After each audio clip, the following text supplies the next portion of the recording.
I shall not want. You're speaking about bringing these two great faiths together. Religion as we know it has failed. Submit to the will of God. It makes no difference what our color is. You're making a mess of the religion. Get your act together, Muslim world. You say you love Allah, but you fear America. Stop being a beggar at the gate of white America. Masses of our people are not going forward. White folk don't have the power to keep us in hell if we don't want to stay there. Do you think that America is ready for black president? God has always come to the downtrodden. Something has been done to us that must be repaid.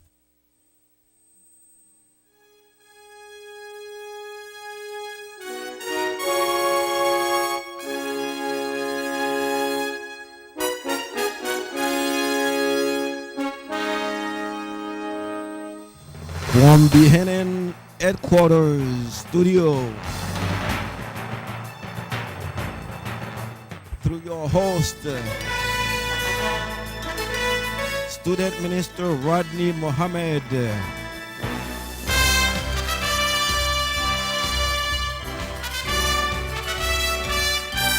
And now, the nation speaks. And so listen up, for the nation speaks.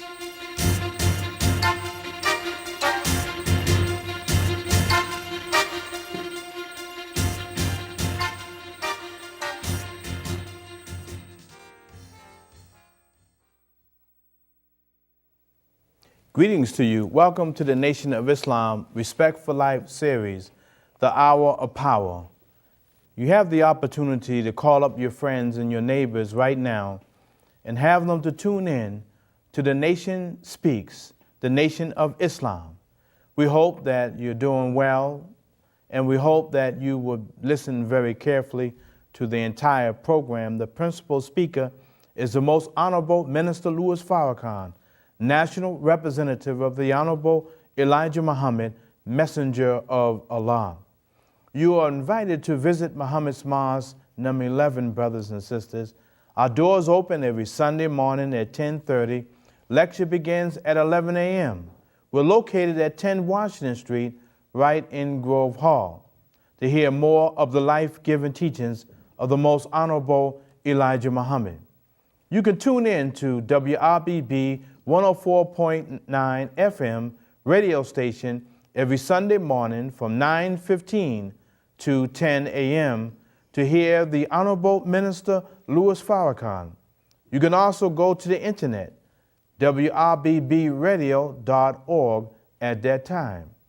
Make sure you tune in every Sunday morning from 8 to 10 a.m. to The Nation Speaks in the Hour of Power.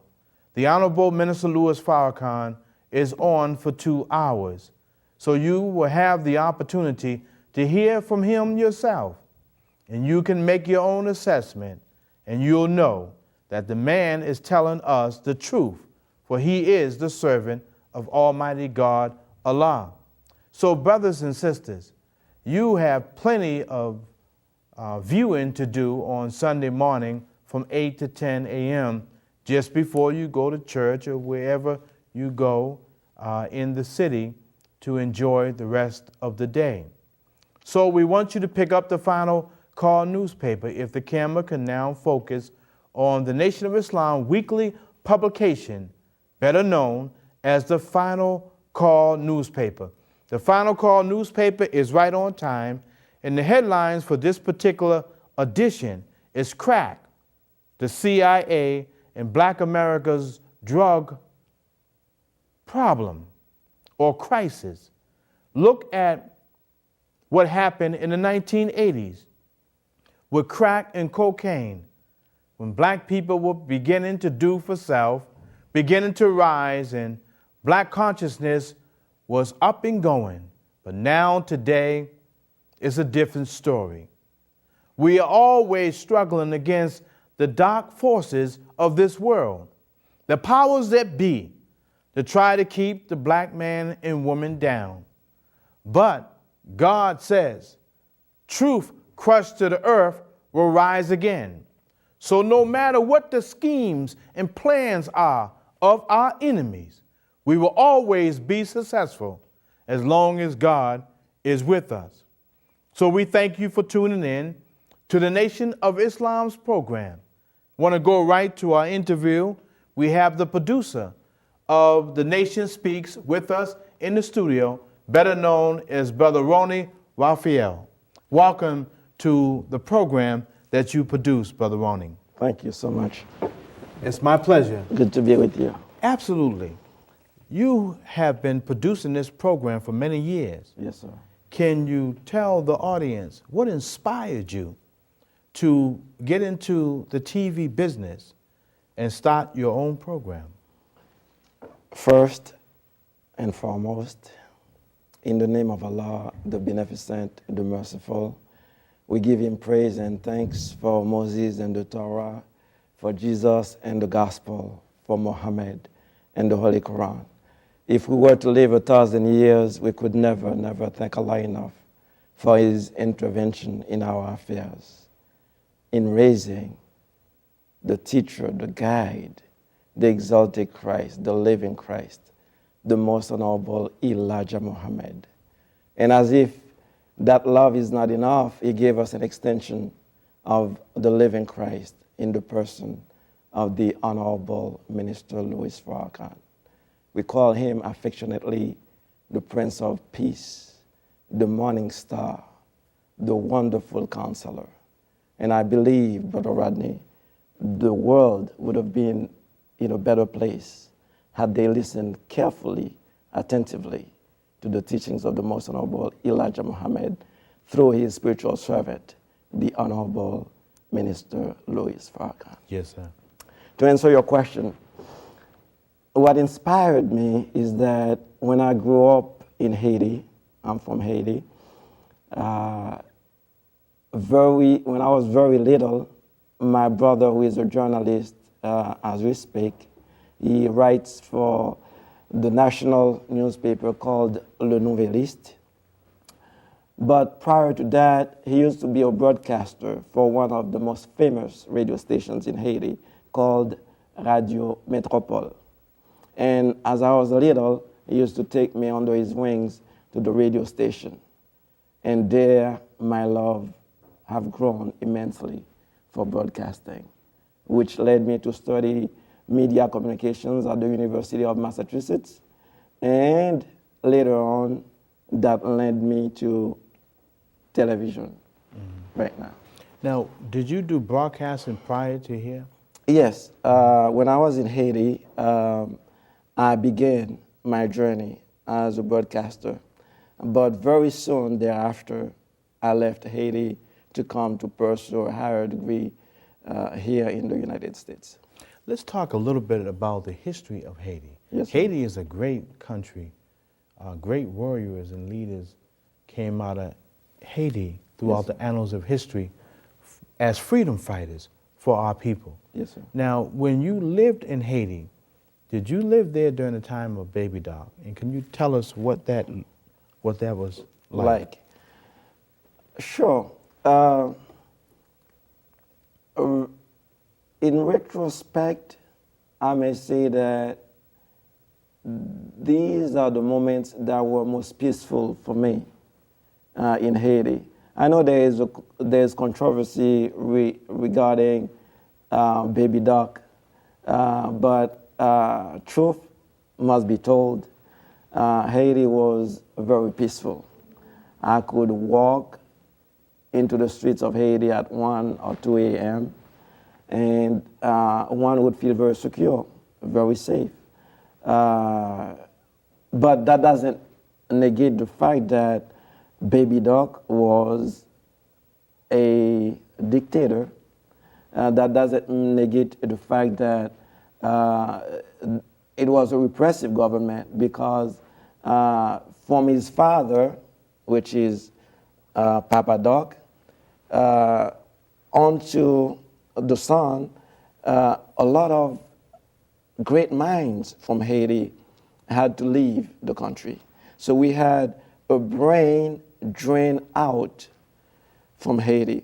And it was under the under the father, Papa Doc, that a lot of our intellect left Haiti. They went to teach in Africa. Africa is a beneficiary of the great minds coming out of Haiti under Papa Doc, because under Papa Doc, if you show brilliance, if you are a luminary, if you have a great mind, he's concerned that you may trouble the waters, as Mr. Farrakhan would say, and topple him. So there was a fleet of Haitian great minds in the 60s under Papa Doc. And then the son, when he came into power in 1972, that terror didn't subside completely. There were people that had to leave the country. And as a result of that... I don't mean to cut you off. Sure.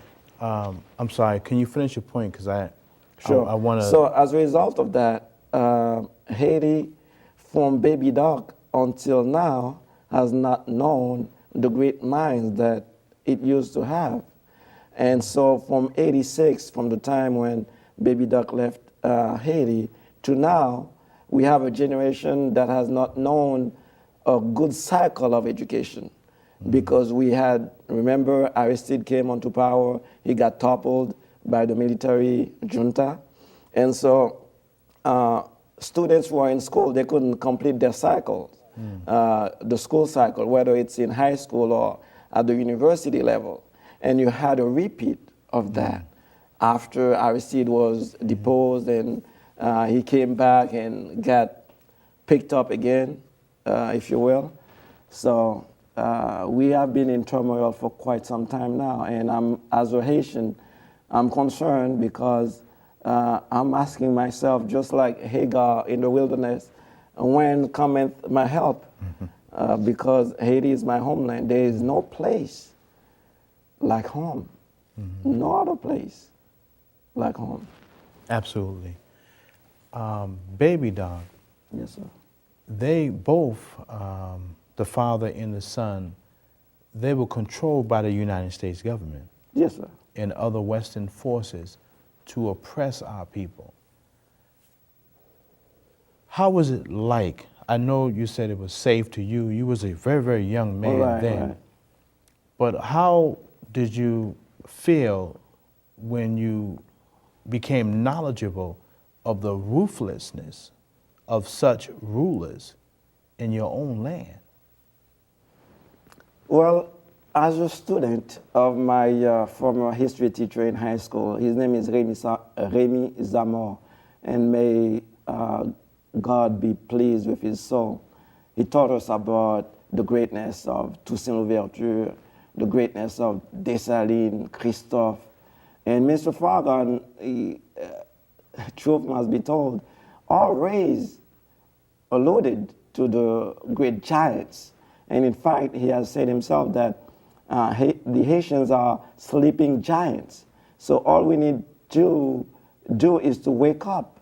And so that's why when I was little, I always paid attention to our history.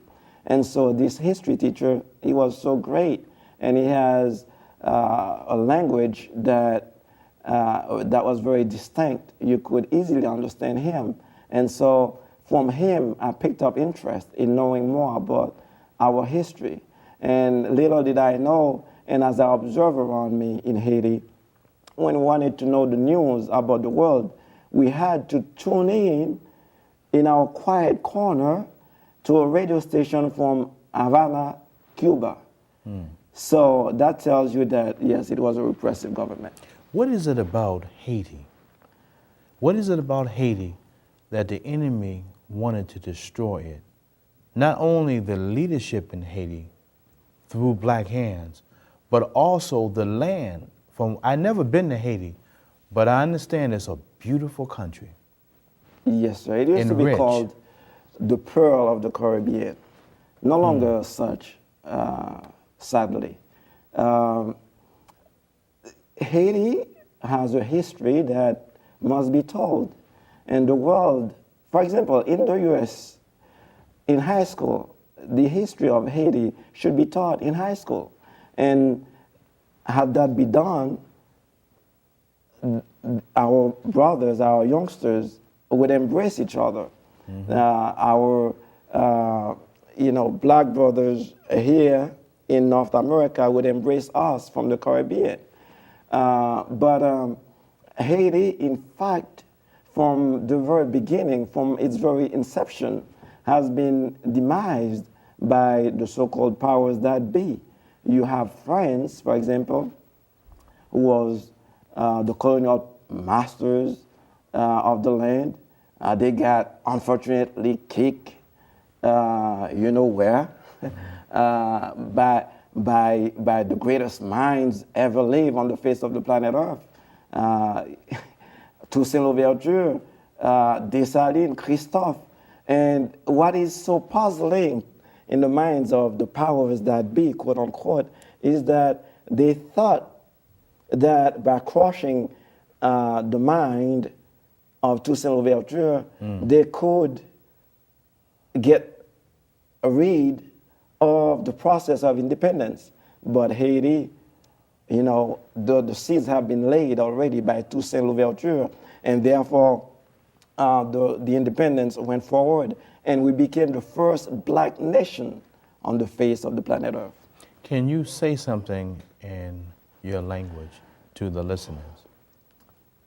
Absolutely. I will do that before I get off the show, but I don't want to take up your time. Let's not forget that. No, sir. Now, what is the connection with Haiti and Africa and the Caribbean islands? Very good question, very poignant. The first liberators, or the first freedom fighters, or even better yet, I could say the first fighters for freedom rights. Well, we know Dr. King, of course, helped America with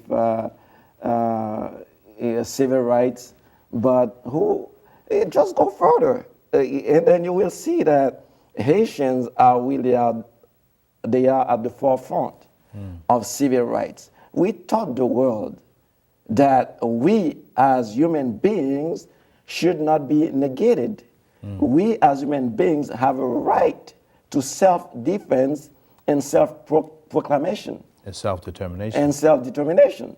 Therefore, Haitians, regardless of our other great giants, Nelson Mandela, but before Nelson Mandela, there was a Toussaint Louverture. Truth must be told. Bookman. You know the history of Bookman. Yes. Bookman, and as I'm taught by the Honorable Minister Louis Farrakhan, he was called Bookman because he is the man of the book. So what is so extraordinary about the Haitian Revolution is that it was, in truth, a marriage between Islam and the African religions. So that is powerful, and this is a recipe that the enemies of Haiti are very afraid of. Now, you live in America now. Yes, sir. How many times did you travel back and forth, and did you have the opportunity to travel to Haiti after the devastating earthquake? And what is the status of Haiti now? After January 12, for the earthquake, I decided to go back and see what my country looks like. Wow. And as recently as last November, I went to Haiti. And lamentably, I must say that Haiti is not in a shape that is conducive for us living in the diaspora to go back and live. And unfortunately, this is the plight of Haiti as we speak. A lot of money was raised for Haiti by white leadership. I'm wondering if that money ever reached our people. Clinton was one, Bush was another, yes, and you know they can never be trusted. Until today, questions are being raised as to those who have raised that money, and where's the money? It never got to the little Show people. me the money. Until today, we're still asking those. There was a commission formed right after the earthquake, all right? And the commission, as you know, is headed by President Clinton, and monies were gathered. Millions of dollars. And so what we are told, I have interviewed the Red Cross. From here, I called the Red Cross in Haiti because after the earthquake, I wanted to know, is there any hope coming for Haiti? And as I've said it on 106.1, that money until today has not been accounted for. The head of the Red Cross in Haiti at that time, we're talking about 2011, she told me that, I just got into the position, and that,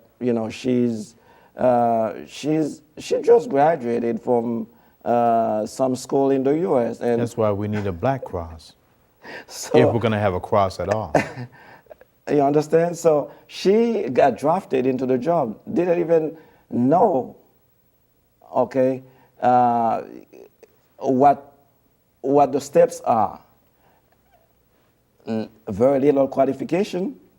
And on top of that, Haiti became a recipe for people to go and plunder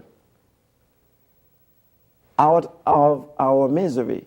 So even today, you still have people going to Haiti, and from the so-called NGOs, all right, non-governmental organizations, those organizations pretend to do things, to do something, when they are, in fact, they are using that as a disguise, as a cover to exploit our condition. Do you see similarities in the international arena when it comes to the plight and struggle of our people?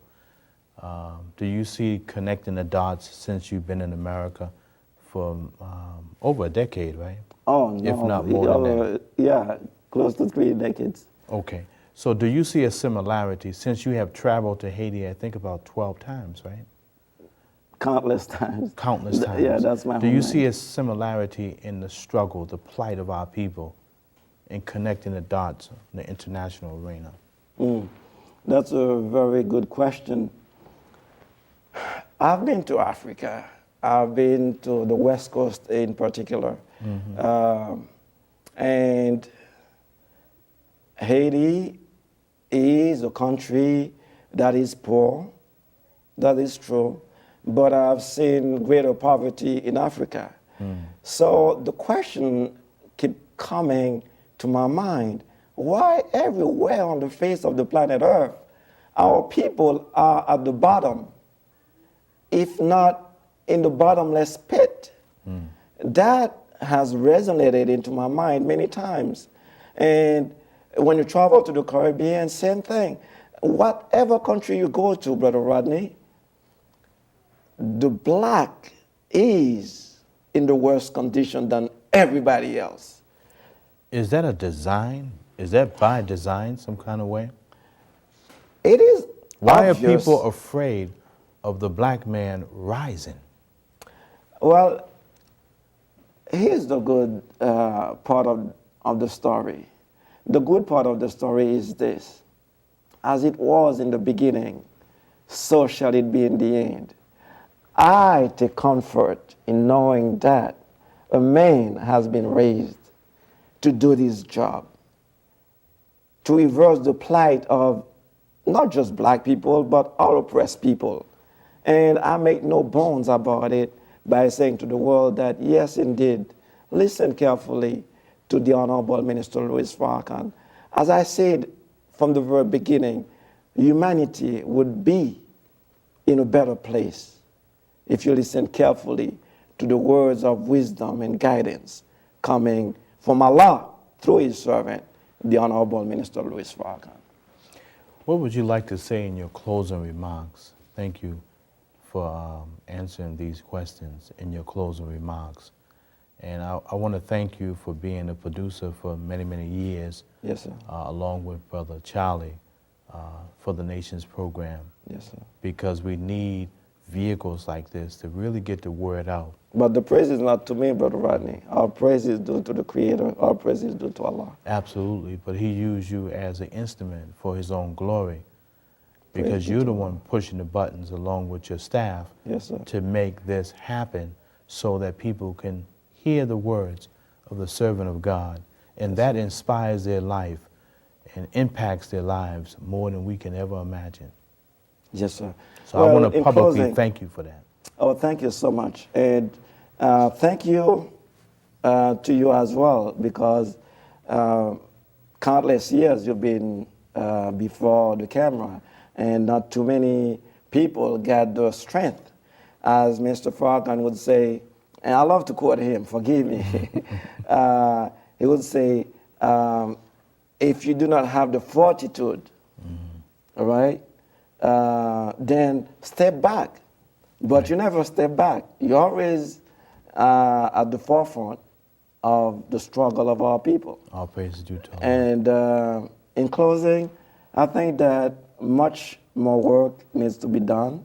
And I don't see myself as a great or a giant for producing the show.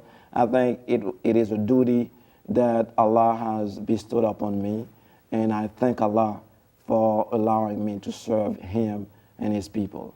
So just before I turn over back to you, I'd like my staff, particularly my camera crew, I'd like camera 3 to go to camera 1 so that they see quickly who are behind the cameras. And then we go back to camera 3. There she is. Now it's your turn to go back to Thank you camera for your 3. help. There we go. And so And now thank you for your help. Back to Brother Rodney, and then right after Brother Rodney's introduction of our leader, teacher, and guide, the Honorable Minister Louis Farrakhan, we're gonna go straight to the studios where I would go back to take the helm, and we're going to allow you to enjoy the guidance, the wisdom coming directly from Allah through His servant, the Honorable Minister Louis Farrakhan. Brother Rodney, please take it away. Just before we do that, you have to say something in Creole. Oh, yes. In fact, I have my Haitian brother here with me. We have to go somewhere after this interview. Yes, sir. Je voudrais dire ceci à tous mes compatriotes haïtiens. Très souvent, vous me recevez sur votre petit écran, sur Écran Marabout, le dimanche. Vous voyez, je suis là cet après-midi, c'est juste pour vous saluer, pour vous dire combien je vous aime. Alors, à bientôt sur Écran Marabout. Merci de m'avoir reçu jusque chez vous. Now, I don't know what you said, but it sounds good. And it has some rhythm to it, too. Thank you. We thank Allah for your service and whatever you do for our people to help make life much better than what it is right now.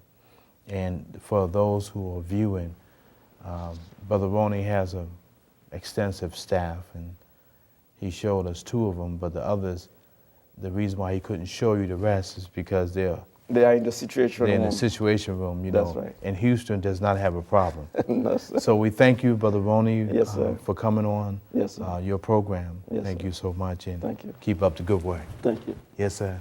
Well, at this time, we want to bring to the airways the most powerful black man in America, the most honorable Minister Louis Farrakhan, national representative of the most honorable Elijah Muhammad. Let's bring him right to the airways. Assalamu alaikum.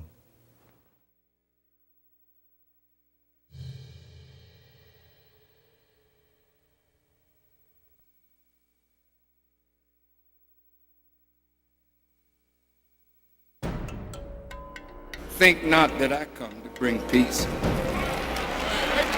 I come with a sword. The Federal Reserve, the Rockefellers, the DuPonts, the House of Rothschild. These are the people that have corrupted the entire world. And I am here to pronounce your doom. There'll be more wind, more unusual rain, violent storms. And there will be earthquakes in America like you saw in Haiti. God is no punk. God will wear your behind out. And the God that we serve is about to teach you a lesson that you have never felt before. The Great War has already started. Imagine God and Satan. Wouldn't you want to see that kind of rumble in the jungle? Come on and sit down at ringside and watch your God defeat and destroy your enemies. So I'm going to speak to you today. I will speak to the kings and the rulers of the world. You have to know that your time has come, and so has ours.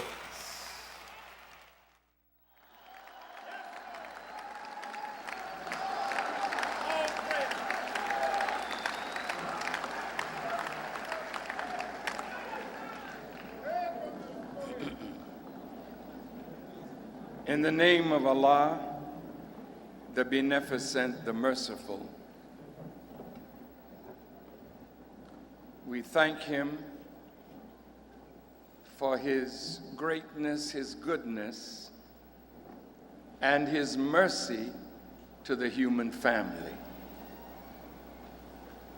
Throughout history, whenever any member of the human family strays from his straight path and earns his displeasure, before he punishes, he always raises from among that people a prophet or a messenger to whom he gives what is called scripture or divine revelation, by means of which he guides those who will hear back to his straight path and once again into his favor.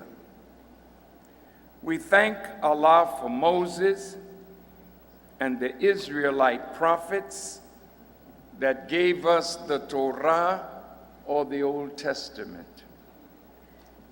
We thank Him for Jesus and the apostles who gave us the Injil or the Gospel and the New Testament. We thank Him for Prophet Muhammad ibn Abdullah, through whom the final revelation came into the world, verifying the truth of all of the teachings of the former prophets. We thank Allah for Prophet Muhammad and all of the worthy prophets that came before him.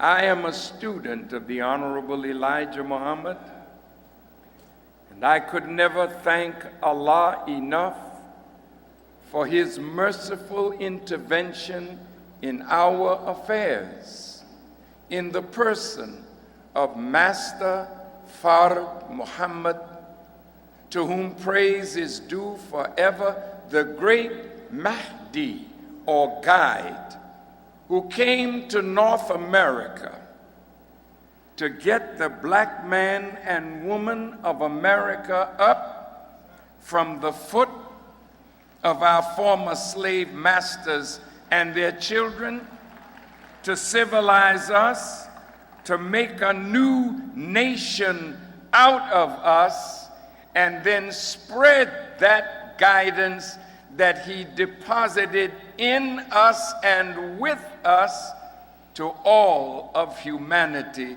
starting with black people in the West Indies, in Central and South America, in Africa, in the Isles of the Pacific, the indigenous people of the earth, and then all who suffer under white supremacy. I thank Allah, and I greet all of you with the greeting words of peace. We say it in the Arabic language, Assalamu alaikum. Thank you to the government and people of Jamaica for their warm and gracious reception of us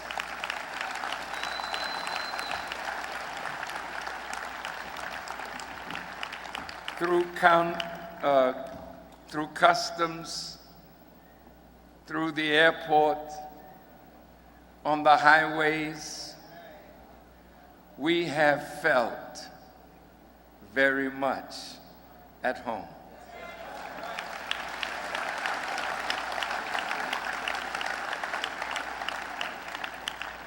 I have always come to Jamaica by myself, sometimes with my family, my wife, my children, but I never came like I came this time. There's a scripture in the Bible that says, you can tell a tree by the fruit it bears, but you can tell a man by his works. So what we brought to Jamaica is a sample of the work of the Honorable Elijah Muhammad, which is a proof that a new teacher has come among us. And no matter how good the brothers look and how handsome and clean we are, you don't judge civilization by a man. You judge the measure of that civilization by women. And the sisters of the Nation of Islam stopped traffic everywhere they went.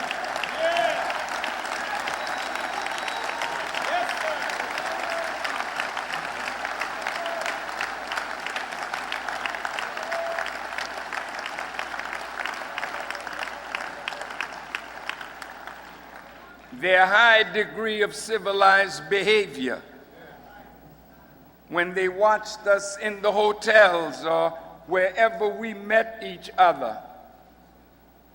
We shook each other's hands and hugged each other, because the hallmark of the Nation of Islam is the love of the brotherhood. And where there is love, there is life. And where there is love, there is the presence of God. Now, you saw the brothers opening doors for the sisters, helping to carry their bags, making sure that they were safe wherever they went, because it is part of our teaching and training to lay down our lives for the honor of our women.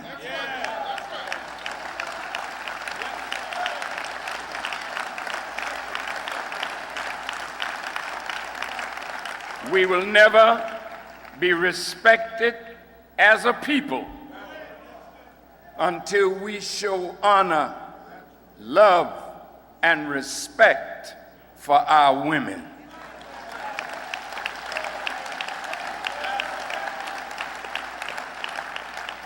It is against the law in the Nation of Islam for any man to strike his wife.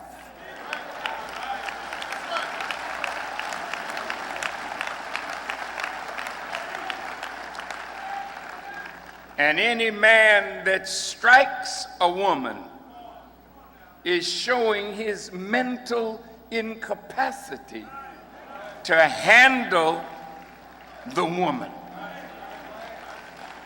Therefore, in the Nation of Islam, men must grow into the wisdom of God that will allow us to deal with our families without acrimony and bitterness. Now, we are not perfect. I have to make that clear. But any man that strikes the sister, and we know about it, they get excommunicated for a period of time until they learn how to manage their anger so that they never strike the mother of their children, the one who is born to give us solace and comfort and guidance and help. Never, never allow your children to see the male in a household strike the female. So I thought that in coming to Jamaica, you've seen me before, some of you. You've heard me before, some of you. But my work on behalf of the Honorable Elijah Muhammad speaks for itself.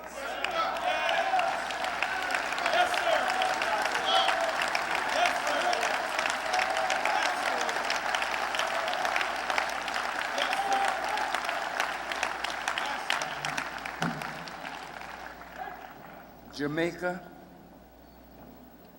you are a pearl in the Caribbean. So much has come to the world from this island in the sun. This island is special. You always punch above your weight. But today, I want you to bathe in the sunlight of God and His truth, that we may truly be an island not only in the physical sun, but an island bathed in the light of God, that we become an exemplary nation, an exemplary people that can continue the legacy of the heroes that we will honor tomorrow, that we have honored here today. They have done their work, and we are the beneficiaries of what they did. The question is, what are we doing? What are we doing to finish the work? Because the work is not done. I thank all those who spoke in front of me. I enjoyed some of what I heard. I enjoyed my brother Luciano and the mighty Gabby. Where's Gabby? He's in the audience. Oh, where's Luciano? He didn't come, but he serenaded you well last night. Oh, here he is.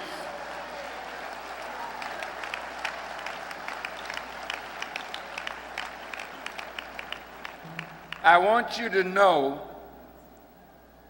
that our young ministers, Brother Nuri, stand.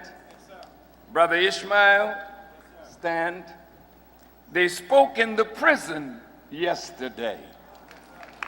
And they spoke so well that the authorities in the prison are allowing the inmates to hear what we have to say throughout the entire prison system.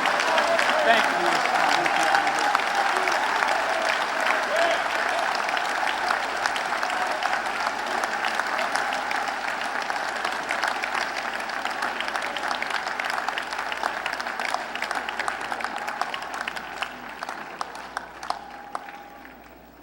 Mighty God.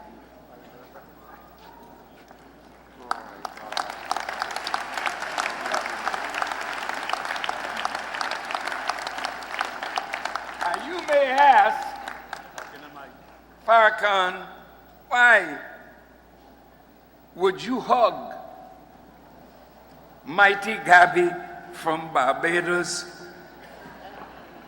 and the great Luciano from Jamaica? But let me tell you, the cultural community is the community that will save the world and continue the legacy. I may make a speech, but one song,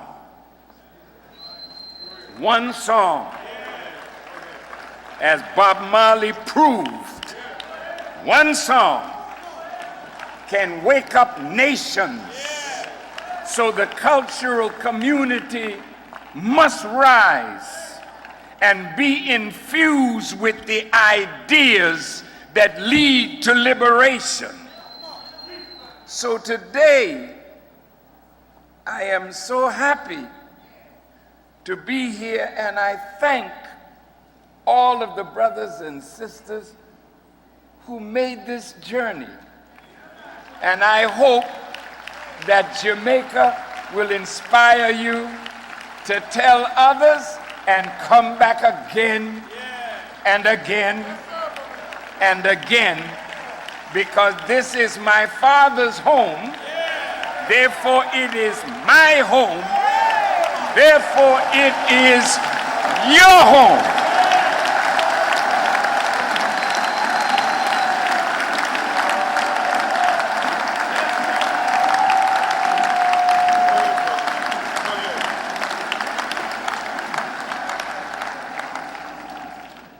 In the Bible, for all of my Christian family, I want you to know that I am a Muslim, but I am a Christian too. You say, Farrakhan, how could you be that? You must be confused. No, I'm not confused. The knowledge that I have received from the Honorable Elijah Muhammad is so deep that it makes me sick to see people who believe in God acting as though they never believed anything at all. Muslims killing Muslims. Muslims and Christians killing each other. And you may wonder, who are we? We are the nation of Islam. We are here to reform the whole world of religion, because the whole world of religion has failed to civilize humanity and cause them to walk the righteous path of the prophets.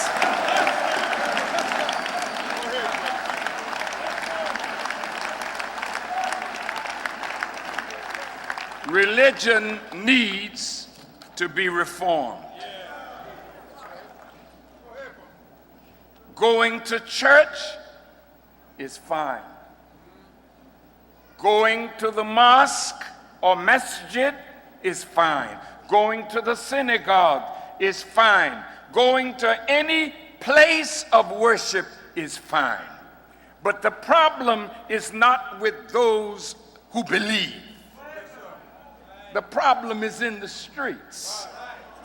And if we are not actively engaged where the crime is, where the violence is, where the decadence is, where the need is, then we are not with Jesus. We are not with Moses and the prophets, nor are we with Muhammad, peace be upon these worthy servants of God. The Quran talks about the uphill road, and it asks the question, what will make you know what the uphill road is? And the first thing it says the uphill road is to free a slave, to feed the hungry and orphan, and to raise the people that are lying in the dust. That's our work in the Nation of Islam. I love these heroes. I got chills as I saw the great ones on the screen that have passed before us. I do not intend to go out of this world whimpering. I do not intend to go out of this world bowing down to the forces that have destroyed us as a people.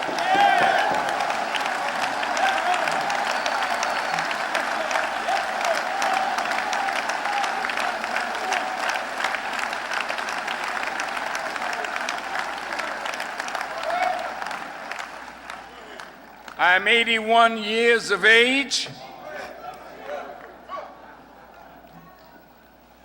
but I have many more years by the grace of God in front of me.